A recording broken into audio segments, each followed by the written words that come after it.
ചില ഭർത്താക്കന്മാരുടെ വിചാരം അവരെന്തൊക്കെ ചെയ്താലും പറഞ്ഞാലും എത്രയൊക്കെ അവഗണിച്ചാലും ഭാര്യമാർ അവരെ വിട്ട് എവിടെയും പോകില്ല എന്ന ഒരു അഹങ്കാരം ചില ഭർത്താക്കന്മാർക്കുണ്ട്. ഭർത്താവിനോടുള്ള സ്നേഹക്കൂടുതൽ കൊണ്ട് അവരെ വിട്ട് പോകുന്ന കാര്യം പോലും ചിന്തിക്കാൻ ഒരു ഭാര്യയ്ക്കും കഴിയില്ല.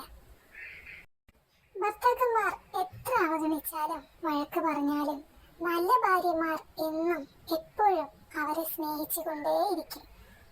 അങ്ങനെയുള്ള ഭർത്താക്കന്മാരെ വിട്ട് ഭാര്യ സ്വന്തം വീട്ടിൽ 2 ദിവസം പോയി നിന്നാൽ മതി. അപ്പൊ കാണാം നമ്മുടെ ഭർത്താക്കന്മാരുടെ സ്നേഹം എന്താണെന്ന്. അവർക്കും നമ്മളോട് ഒരുപാട് സ്നേഹമുണ്ട്, പക്ഷേ അതവർ പുറത്തു കാണിക്കില്ലെന്ന് മാത്രം. ഒന്ന് മാറി നിൽക്കുമ്പോൾ അവരറിയാതെ അവരുടെ ഉള്ളിലുള്ള സ്നേഹം അങ്ങനെ പുറത്തു വരും. ഭർത്താക്കന്മാർ എങ്ങനെയൊക്കെ ഭാര്യമാരോട് ദേഷ്യപ്പെട്ടാലും വഴക്ക് പറഞ്ഞാലും അവർ ജീവിക്കുന്നതും കഷ്ടപ്പെടുന്നതും ആ ഭാര്യയ്ക്കും മക്കൾക്കും വേണ്ടിയല്ലേ?